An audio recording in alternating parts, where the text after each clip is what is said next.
Greetings, greetings. It is Monday, July 7th, and we have some big news today. As the title suggests, Elon has broken his silence on Bitcoin. Obviously, a few years ago, well, more than a few years ago, I guess it was 2021 when Tesla, under his leadership, bought Bitcoin. But over the weekend, he was asked, will the America Party embrace Bitcoin? And Elon said, fiat is hopeless. So, yes. So, how did we get here? We're going to break it all down in this session today. Also, some pretty big crypto news and plenty happening in the DePIN space. But hopefully, you all had a fantastic holiday weekend. I found a quote that I really like, by the way. It says, do not wait until the conditions are perfect to begin. Beginning makes the conditions perfect. It's kind of how I feel about really the crypto landscape right now. Obviously, Bitcoin's done well, but alts have gotten wrecked. Conditions are not perfect, but right now is the time to be dialing in, guys. For sure. Let's talk about how we got to where we are now with the Elon and Trump feud. Well, last week we covered this a little bit right before the weekend, but the big beautiful bill did end up passing. I'm not going to get too far into the details on that today. We'll talk more about that this week, but this really caused this resurgence in the feud between Trump and Elon is not very happy about the amount of spending. I think his view has been, hey, we're supposed to be cutting spending, saving the US dollar. What's going on here?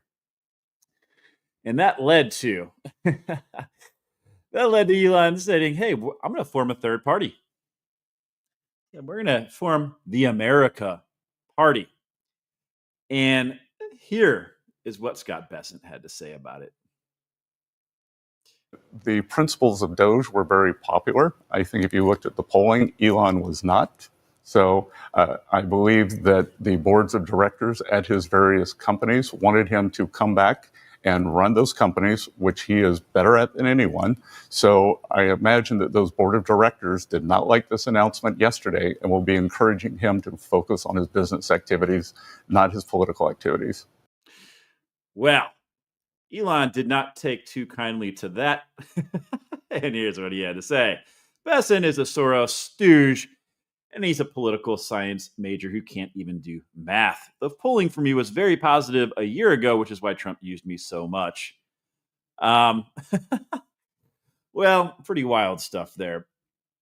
Tesla stock did take a hit this morning. I actually bought some this morning because I think this is a move on the news of today. I still think Tesla, when you consider all the things they're doing, obviously, let's see, they're still down 7.42%. So if we look here, it has taken a little bit of a hit today. Look, when you look at the value of Tesla, I'm looking at the robo-taxis that are coming. I'm looking at the data that they're collecting more so than their vehicle sales today. I think looking forward, it's a great stock. I personally, again, pulled the trigger and bought some Tesla stock this morning on this 7.5% correction. Not to say that I can't go further, but I do like Tesla in the longer term. That said, Elon was not done there, guys. He went on to say, talking about the NGOs, the fundamental impediment to shutting down many of these fraudulent NGOs was that some Republicans were in on the crime. Read that statement again, and I will tell you, I'm not surprised by that at all. I do not find that shocking that there are Republicans and politicians on both ends of the aisle taking advantage of the money that was funneling through these NGOs. I'm sure we'll hear more about that, or will we? Maybe not. Maybe not, especially with some of the stuff going on with the Epstein stuff today. I'm going to touch on that briefly. But that is how we got to here, where the third party has now been created.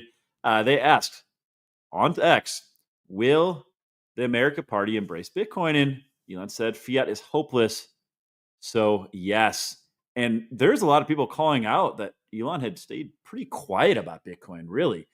Even in dealing with Trump, while Trump campaigned on Bitcoin, has been very open about it. His family's been very open about it. A lot of the people in his camp, Elon really had not said much about it. And if we go down in this article a bit, just a reminder here, Tesla was one of the very first publicly traded companies to hold Bitcoin, back in 2021. And they currently hold 11,509 worth 1.26 billion. It says they're the ninth largest publicly company to hold Bitcoin. I looked at that. They believe they're 8. So I'm not sure where they got that number from, but uh-oh. Am I coming through okay? I just got a notification that my browser disconnected. So hopefully I'm coming through okay. What's up, Suburban? I try to share to X and YouTube and Rumble right now is what I'm sharing to. So you should be able to get in on any of those. If I'm not coming through, actually, if I am coming through, someone comment if you could, just so I know, unless I need to reload things. All right. Let's move forward. Now, the big news here that broke this morning, if you remember, this was back on June 25th, so a couple weeks back, when Elon came out and said that Trump was in the Epstein files. Obviously, this morning he had more to say about that.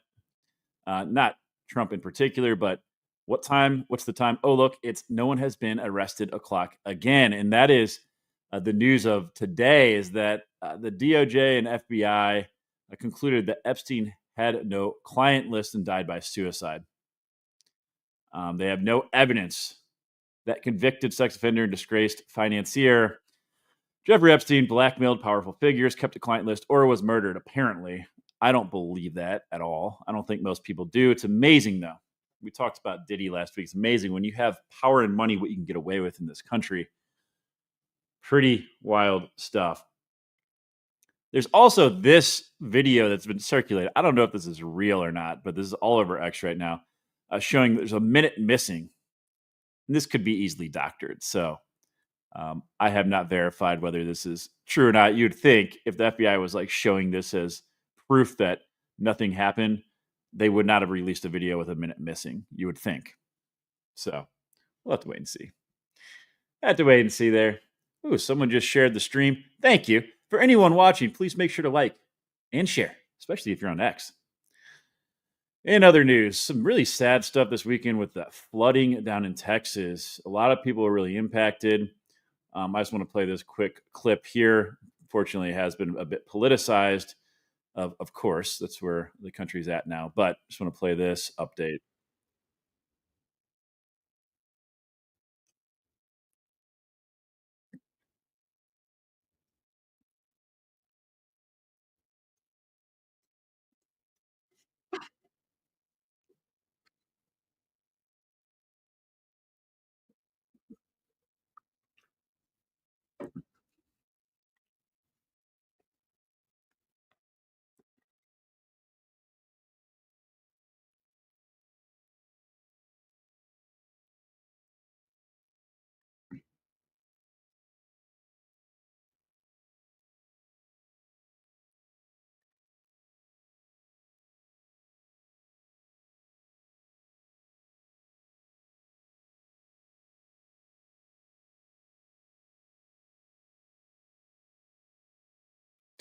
So that's going to be the big conversation, and that's what you're hearing a lot in the news right now. Is okay.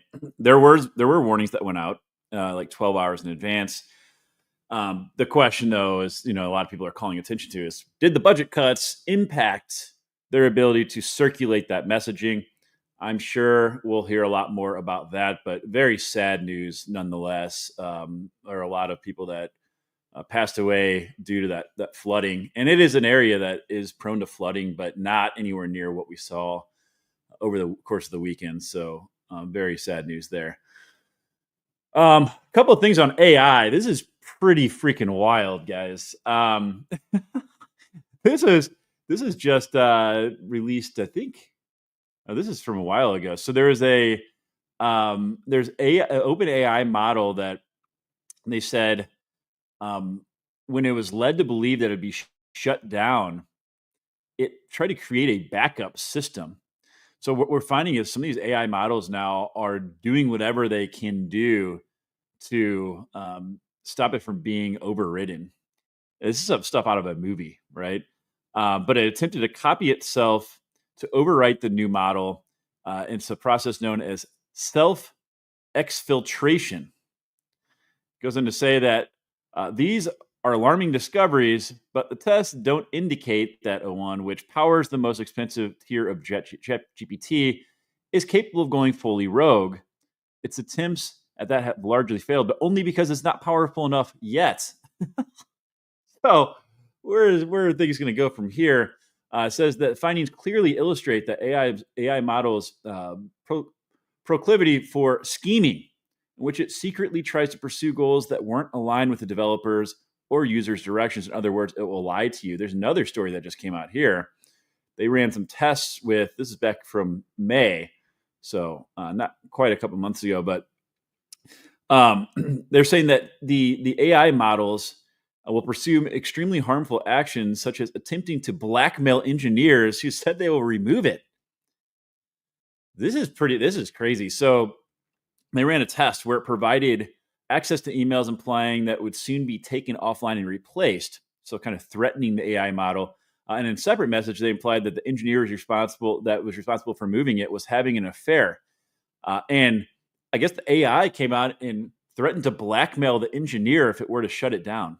so seriously, this is stuff that is straight out of a movie. And obviously, we are just scratching the surface. So things are going to get pretty wild in the future. There's no doubt about it.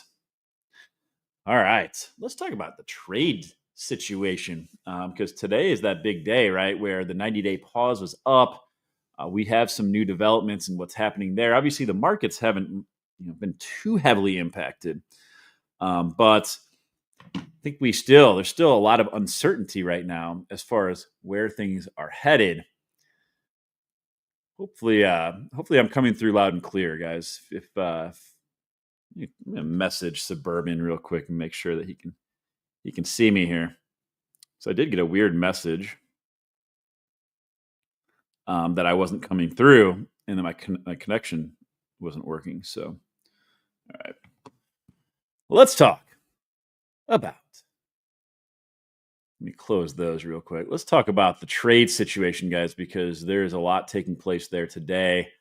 And I think we can kind of start to get an idea where things might be headed.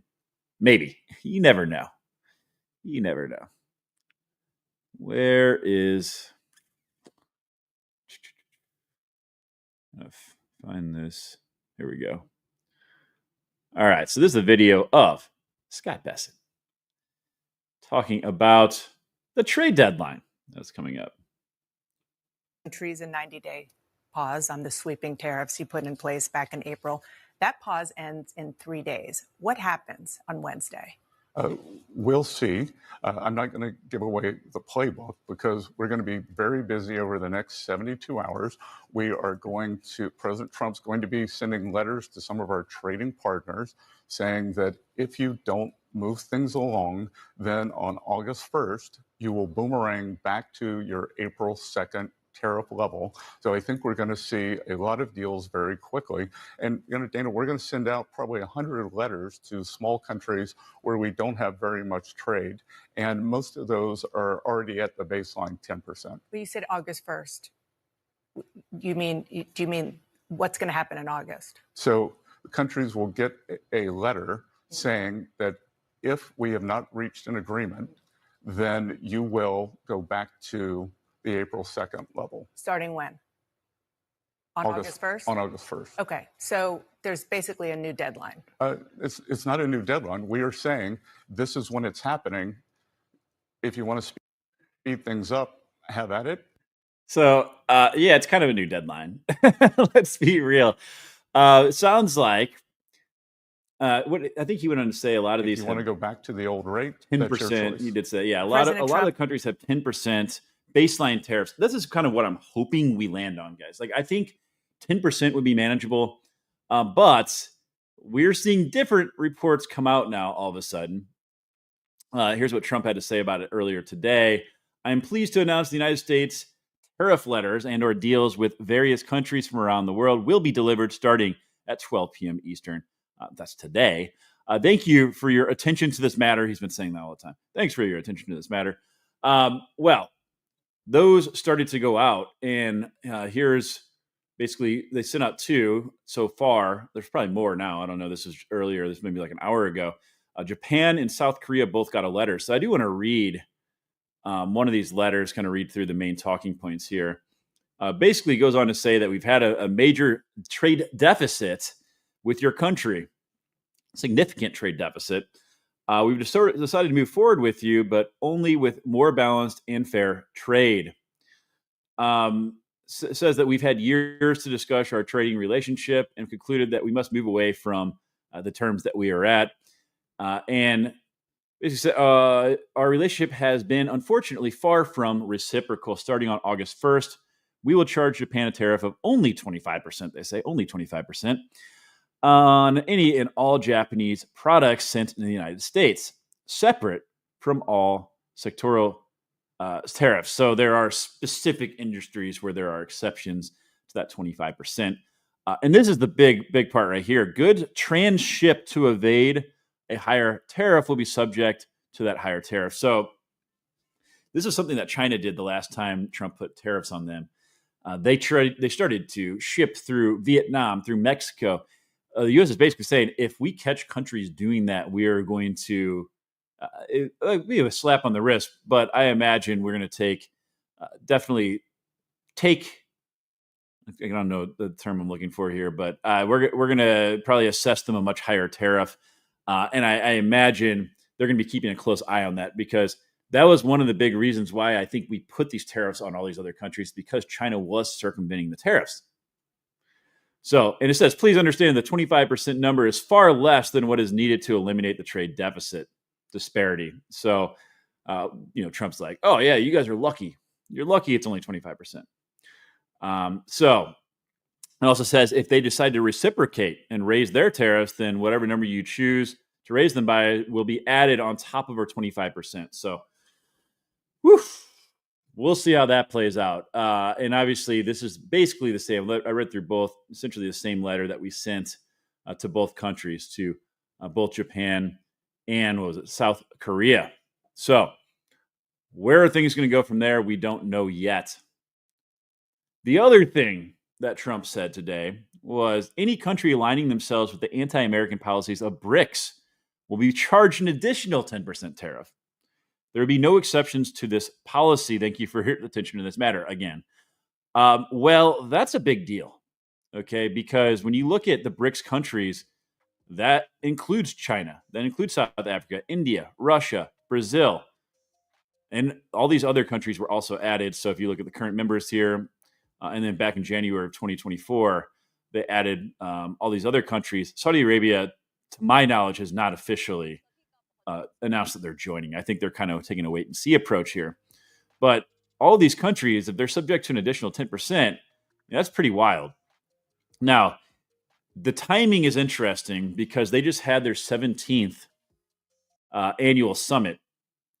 And some of the notes from this summit, I'm going to share this here. Some of the notes, some of the takeaways is that, and I thought this was interesting, the 2 biggest leaders weren't present. This has not happened before. They've been present for all of the BRICS summits prior. Last year was in Russia. So it says that Russian President Vladimir Putin, who spoke via video conference, he continues to mostly avoid traveling abroad because there's international arrest warrants out for him. So that's why he likely didn't go. But China's president didn't go, which I think is really interesting. And it makes me wonder, is that because of the ongoing tariff negotiations, and is that why he didn't attend this BRICS conference? It remains to be seen. The other major takeaways, and there's a few of them, they did take a swipe at the U.S. for the tariff situation, saying that it's inconsistent with WTO rules, and it does threaten to reduce global trade, disrupt global supply chains, introduce uncertainties. So sounds like all these countries are not happy with what the U.S. is doing with trade. Also, Iran was there, and they did speak out. They didn't mention the U.S. by name, but they did speak out against the attacks, the recent attacks on Iran. They also said that there's grave concern for humanitarian situation in Gaza and called for the release of all hostages. So they're obviously calling out the U.S. without necessarily calling out the U.S., but in response here to Trump saying that any of these countries that collaborate with BRICS are going to be subject to another 10% tariff, we'll have to wait and see how that plays out. And is that the reason why the Chinese president did not go? All that said, it does appear, based on the move that we saw today in our 10-year yield, that there is, with the tariff situation, there is a newfound concern around possible inflation coming back. All that said, when you look at trueflation, which is not what the government goes off. The government goes off CPI, but trueflation, a lot of people do feel that it's a lot more accurate as far as a true measure of inflation. Uses a lot more real-time statistics. It's sitting at 1.75%. So it did get a lot lower. It did come back up, but it is back, moving back down again. So all eyes are going to be on expected inflation and, of course, the job market. I'm going to talk more about the job market later this week and the reports that came out last week. So when you dig into the details, it's not as rosy as a lot of people thought, but this is the big one, the private sector.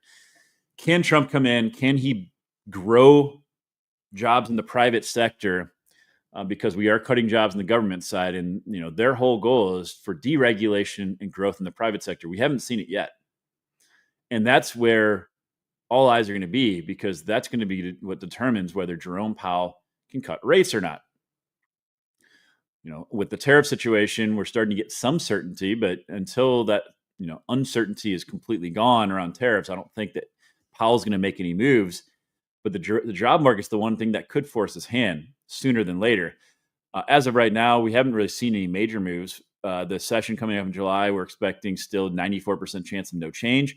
September, so this just ticked up a little bit. We still have about a 55% chance that we'll have at least one cut, at least a quarter basis point cut in September. So more than a 50% chance there. Oh, one other thing that's in the news right now, and I'm going to play this. I'm not a big Charlie Kirk guy, but I think this is interesting. I'm going to play about a minute of this video here.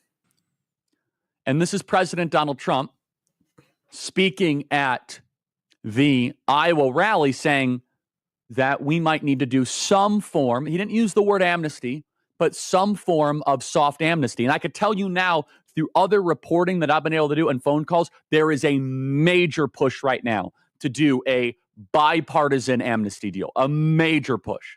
People are trying to push the president. Hey, you got the money for ICE. Now we need to go move to the middle on immigration. Play cut 258. People have worked on a farm for 14, 15 years, and they get thrown out pretty viciously, and we can't do it. We got to work with the farmers and people that have hotels and leisure properties too. We're going to work with them, and we're going to work very strong and smart. And we're going to put you in charge. We're going to make you responsible. And I think that that's going to make a lot of people happy. Now, President. Yeah, I think this is not surprising. I've talked about this several times and reported on this several times over the last few months, that a lot of farmers, a lot of industries are very reliant on immigration for employees. And it sounds like now they get the big, beautiful bill passed and they got a lot of money for ICE there. Now they're potentially going to move more to the middle of the aisle as far as immigration goes. So he's gone back and forth on this several times, but let's see what comes out of this. But it does not at all surprise me. And in fact, I think the market will probably react positively to this, because I think a lot of industries were really going to take a hit and lacking employees. So that was certainly a concern with everything going on. That said, it hasn't changed the U.S.'s ability to bring in millionaires into their residency. UAE is number one in attracting millionaires into their country. U.S. sitting at number two. The big loser here is the UK. UK is losing millionaires in droves. A lot of that they think is due to the sweeping tax changes and closure of investor visa. So, I don't feel super strongly one way or the other on that, but it does mean that you have more tax revenue if you have wealthy people coming into your country and getting citizenship. So interesting. I'll tell you though, where the U.S. people are not very welcome right now, and this is kind of an interesting story. And then I'm going to get into some crypto news. There's protests across Mexico right now, and they are, against mass tourism, in particular, U.S. tourists. So there was a protest by hundreds against gentrification and mass tourism that began peacefully Friday in Mexico City, neighborhoods popular with tourists, but it turned violent when a small number of people began smashing storefronts and harassing foreigners. Saying things like, "Get out of Mexico, gringo, stop stealing our home." The whole reason behind this is because there's tension. There's a lot of what they call digital nomads, or people from the U.S. that work remotely. Many of them, this started really back in 2020, started moving down to Mexico to escape the lockdowns in the U.S., and they were taking advantage of cheaper rent prices in the Latin American city. And the big issue here is that rents have soared, and locals are starting to get really pissed off about it. And that is why they are protesting. They're saying that Mexico City is going through a transformation. There are a lot of foreigners, namely Americans, coming to live here. Many say it's xenophobia, but it's not. It's just that so many foreigners come here. Rents are skyrocketing because of Airbnb. Rents are so high that some people can't even pay anymore. So there's a lot of people that are from Mexico that are being pushed out of their cities due to Americans, and they are not super excited about that. Oh, interesting stuff there. All right. Did you guys pay attention to the Bitcoin news on, was it Friday? I think it was on Friday. Let's get into some crypto news, guys. This is freaking nuts. Okay. And this guy's a legend. It's Roger Ver. Watch this video. It's from a long time ago. Let me make this a little smaller. Here we go. Hello, I'm Roger Ver, CEO of MemoryDealers.com. Recently, I have noticed a lot of videos on YouTube where people are saying that Bitcoins are a scam, a Ponzi scheme, or otherwise a bad idea. I disagree, so I would like to invite those people to put their money where their mouth is. I'm willing to bet 10,000 US dollars, or equivalent in Bitcoins, that over the next 2 years, Bitcoins will not only outperform the stock market, gold, silver, and the US dollar, but Bitcoins will do it by more than 100 times. This means that I'm willing to bet that if silver is up by 100% over the next 2 years, I think Bitcoin will be up by more than 10,000%. If you really think that Bitcoins are such a bad idea, please contact me so we can make our bet public. I'm confident that Bitcoins will change the world, and I'm excited to be a part of that. Please leave your comments or suggestions in the comments below. Today is August 4th, 2011, and Bitcoins are about $10. What a G. Oh my God. $10. Well, the big news over the weekend, and everyone thinks that it's Roger Ver, but somebody moved 80,000 Bitcoin worth $8 billion, huddling from 10 cents. Now, not all of it was purchased at 10 cents, but a good portion was, turning $88,000 into $8 billion. $8 billion. We don't know if this was like an OTC sale. They were just moving the Bitcoin to consolidate it, but very wild stuff. Some Satoshi era Bitcoin being moved, massive moves, 80,000 Bitcoin. Can you imagine? Can you imagine holding through all of the ups and downs, holding through 100x, 1000x, 10,000x? Like, that's freaking nuts. That takes some serious cojones. All right. All that said, Bitcoin still sitting at 107, just under $108,000. Guys, this thing has been just consolidating in this range since really middle of May.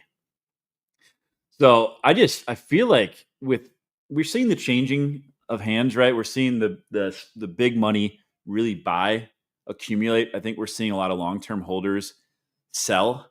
A lot of that probably be done OTC, but at some point, I feel like we've got to break out of this. There's so many major catalysts that are taking place, and when it does break, I think we could see some really big price moves. There's a lot of volume that's accumulating right around that 111,000 mark. So when will it happen? That's the big question. Nobody knows, but I just get this feeling like it's got to happen soon. Bitcoin dominance, obviously, that's a measure of the total crypto market cap and what percentage of that is represented by Bitcoin. 65%. We really want to see alt start to make a major move back. We've got to see Bitcoin dominance drop. At least historically, that's how it's always worked. And we just have not seen it. We've seen this slow move up. Just does not seem to be faltering. When we look at the overall crypto market, it's been a little bit red today. There is some green in there, but you look at the hourly, not great. Daily, weekly, even on the month, not great right now. There are some winners in there, but not a lot. Obviously, in the year, we're looking pretty good. But I think a lot of that is around the trade deals, all the stuff that's happening there. I think there's still some uncertainty in the markets right now. We're seeing a similar thing in the traditional stock market. That said, there is another announcement that MicroStrategy is planning on buying another $4.2 billion worth of Bitcoin. To put that into perspective, and I showed this earlier, MicroStrategy is the number one publicly traded company that is holding Bitcoin at 500. I mean, by a long shot, they're well above everyone else. To kind of put this into perspective, yes, they owe 597, 325 Bitcoin right now, valued at $64.7 billion. So, adding 4, that's a big move for sure. But at 6, they're already holding 64 billion. So not anything too crazy, but a big purchase nonetheless. The other thing I saw today, the U.S. government transferred $219,000 of ETH to Coinbase. I don't know if that's to sell it. It could be to use Coinbase to custody it. We'll have to wait and see what that's about to see what happens there. But I can't imagine they'd be selling Ethereum right now. There's a report that an Alibaba-linked company wants in on stablecoin summer as the market tops 250 billion. Going down to the notes here, there's some pretty wild projections in here. But it does say that Asia, the US, and Europe are racing to legally define how this digital money should be issued, governed, and taxed. And if favorable regulations fall into place, some analysts believe that 250 billion could be just the beginning. Here's some of the projections. There's analysts at Standard Chartered that forecast the market could grow to $2 trillion by 2028. Bitwise CIO Matt Hogan, I guess that's Hogan or Hugan, I don't know, sees a path as even faster, projecting a tenfold surge to $2.5 trillion in no time. I don't know what that means. Meanwhile, Citigroup analysts believe that stablecoins could hit 3.7 trillion within 5 years. Guys, that's more than the entire crypto market cap right now. That's insane. 3.7 trillion, just the stable coins alone. So you think about where we are right now, there's a lot of money that's going to be coming into the space. I know things have been really boring. That's generally the time to be building positions, doing your research, so that when the market gets crazy, you can start to lock in some profits when everyone else tries to start entering the space. But a lot of money projected to be coming in. Oh, I didn't have this shared, did I? Here we go. So again, $2 trillion by 2028, tenfold to $2.5 trillion in no time, and then again, 3.7 trillion within 5 years. So regardless of whether it's 2 trillion or 3.7 trillion, it's a lot of new money coming into the space. What else do we have here?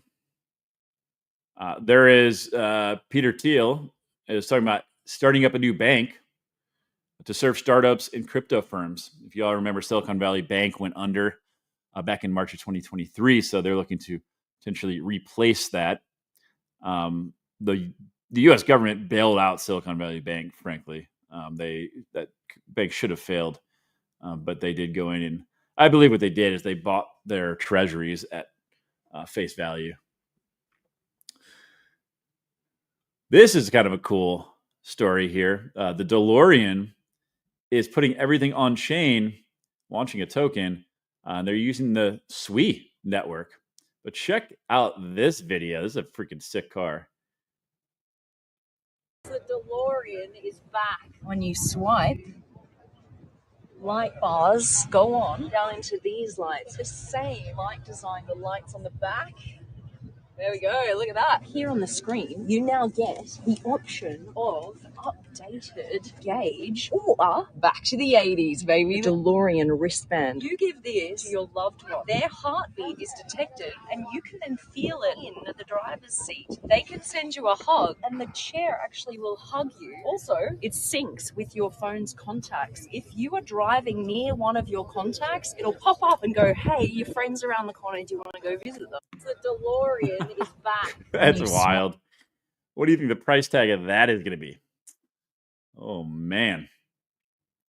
And one other thing before we get into the DePIN news, Tangem now supports NFTs. So pretty cool stuff there. I am a huge Tangem fan. In fact, I just got a ring in the mail I need to do a review on, but I love Tangem. If you need a wallet option, I would recommend taking a hard look at Tangem. They've got their card wallets, as well as their ring, but now adding additional support. Pretty cool stuff there. All right, let's talk about some DePIN stuff. Covered a lot of projects 2 weeks ago. I'm in the process of editing those down, and then I'm going to put it into a video all by itself, where I go through each project that I've covered, including some new ones. But I do want to talk about some DePIN updates here, starting with Helium. Helium now has over 98,000 mobile hotspots and counting. If we look at some of the metrics here, one of the things that's kind of weird, their daily active users just dropped to 801,000. That's over the last 7 days. That's almost a 300,000 drop. Thought that was odd. I don't know what's leading to that. But if you look at the coverage here, pretty tremendous coverage across the U.S. They obviously have their grant program where they're building out more coverage where it's needed.